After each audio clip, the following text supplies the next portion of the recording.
Welcome to day 133 on the trail. We have four readings for today from John 12, verse 44 through 13:20, Deuteronomy 4, verse 44 through 5:21, the 114th and 115th Psalms, and 1 Maccabees chapter 8, verses 1 through 17. In Deuteronomy chapter 5, Moses begins a second telling of the Decalogue, or Ten Commandments. We explored the first listing of these commandments that were given by God on Mount Sinai in Exodus 19 on day 47. For the most part, the commandments listed in Deuteronomy chapter 5 mirror those found in Exodus 19, with one notable difference: the commandment regarding the Sabbath. Now in Exodus 19, we find the commandment stated this way: "Remember the Sabbath day and keep it holy. 6 days you shall labor and do all your work, but the seventh day is a Sabbath to the Lord your God. You shall not do any work, you, your son or your daughter, your male or female slave, your livestock, or the alien resident in your towns.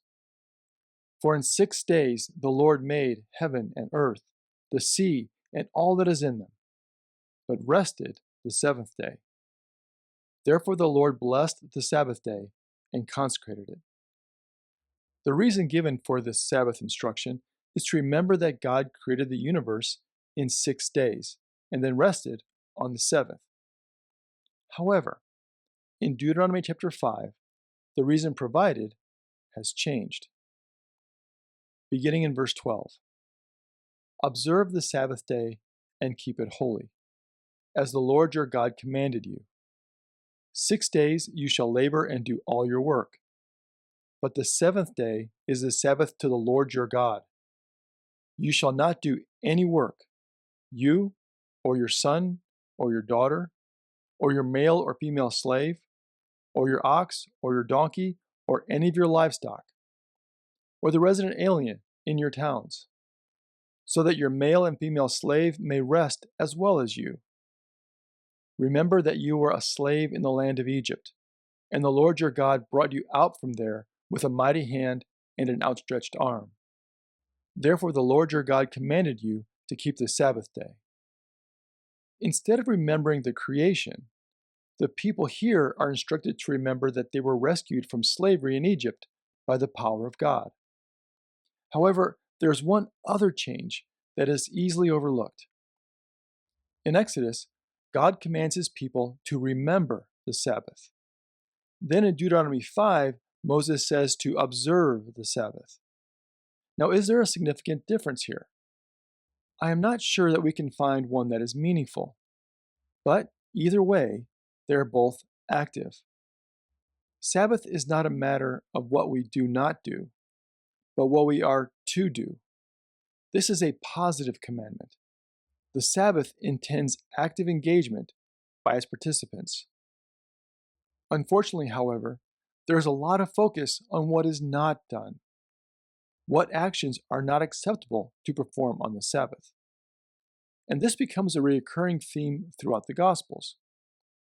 As we have been reading in John's Gospel, Jesus is repeatedly criticized by the Jewish leadership for healing on the Sabbath, even in cases where Jesus does no physical or visible work, as we saw in the case of the lame man at the pools of Bethsaida in John 5. Throughout the New Testament, Jesus is not teaching us to ignore the Sabbath. Sabbath should not be a list of what we should not do, but a refocus on what we should do.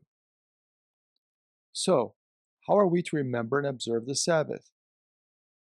Since the Sabbath is connected to the creation in Exodus, we might find a lesson about Sabbath there. In the 6 days that God creates the world and all that is in it, God repeatedly calls what he has created good. However, there is an important distinction that we may miss at the end of the creation story. Everything God creates over these 6 days, he creates in space. The sun, moon, and stars, the boundaries for the sky and the sea, the animals and plants, all of these things are located in space. That is, the stuff of the universe. But on the seventh day, the Sabbath day, it is written in Genesis 2, verse 3, "So God blessed the seventh day and hallowed it, because on it God rested from all the work that he had done in creation." So the elements that God creates in space is considered good. But this seventh day, God considers holy. There is a fundamental difference between space and time. Humanity can build, create, shape, and change things that exist in space. We can overcome great distances through the spaces of our world with improvements in travel. But we can never overcome time. Time is beyond our reach and power. Time belongs to God alone. The Sabbath is a reminder that we exist in time with God, and our time belongs to God as a gift. Sabbath is not a restriction, but a gift. As Jesus once told his disciples in Mark chapter 2, "The Sabbath was made for humankind, and not humankind for the Sabbath. So the Son of Man is Lord, even of the Sabbath." The Sabbath is a gift to humanity to keep our time spent here in perspective. Time is holy. And when we view the Sabbath as simply a requirement, then we miss the true nature of the gift. Turning now to John's Gospel. In John chapter 12, verse 44 through 50, we find Jesus' final public statement. Jesus once again emphasizes his connection to the Father and the mission that he has been given. Jesus speaks only as God himself has instructed him, and those who trust and follow Jesus are trusting and following the Father. Then, in verse 46, we find a statement which connects one of the most powerful themes found throughout the Gospel, and the dichotomy between light and darkness. Jesus says, "I have come as light into the world, so that everyone who believes in me should not remain in the darkness." We hear echoes of this meaningful imagery from Jesus in John chapter 8, verse 12. Again, Jesus spoke to them saying, "I am the light of the world. Whoever follows me will never walk in darkness, but will have the light of life." And also, back in the very beginning of the gospel, John introduces the arrival of Jesus by saying this: "What has come into being in him was life, and the life was the light of all people. The light shines in the darkness, and the darkness did not overcome it." We also find reference to the contrast between the light Jesus brings and the darkness that we are freed from in John chapter 3, verses 19 through 21. "And this is the judgment, that the light has come into the world, and the people loved darkness rather than light, because their deeds were evil. For all who do evil hate the light, and do not come to the light, so that their deeds may not be exposed. But those who do what is true come to the light, so that it may be clearly seen that their deeds have been done in God." Finally, we see this theme strongly emphasized in the healing of the man who was born blind from John chapter 9 that we covered beginning on day 129. The hope that Jesus offers the world could not be made more clear by John. It is the difference between light and its absence, complete darkness.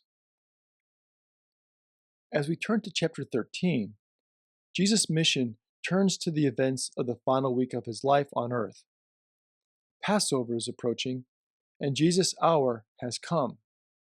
You may recall that when Jesus performed his first sign at the wedding in Cana, he told his mother that his hour had not yet come.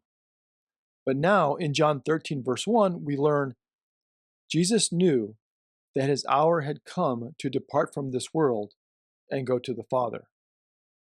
During dinner, Jesus left the table, removed his robe, and began to wash the feet of his disciples. There in the muddy water was the reflection of Jesus. The very holiness of God rippled and moved with the swirling water, reflecting off the dust that he had washed from the disciples' feet. I wonder what Jesus thought about as he peered into his own eyes, looking back at him as he dried the feet of his friends who were about to desert him. Perhaps he never saw himself in the water, only the dirt which made it dark and murky. It was from this same dirt that he had formed their feet, feet that he had now made clean. But they would not stay that way for long. Soon, they would become muddy again, as they scattered into the dark night of Gethsemane. Who then would be left to wash their feet tomorrow? So Jesus provided a way, beginning in verse 14. So if I, your Lord and teacher, have washed your feet, you also ought to wash one another's feet. For I have set you an example, that you should also do as I have done to you. Thank you for joining us today. Until next time, stay on the trail.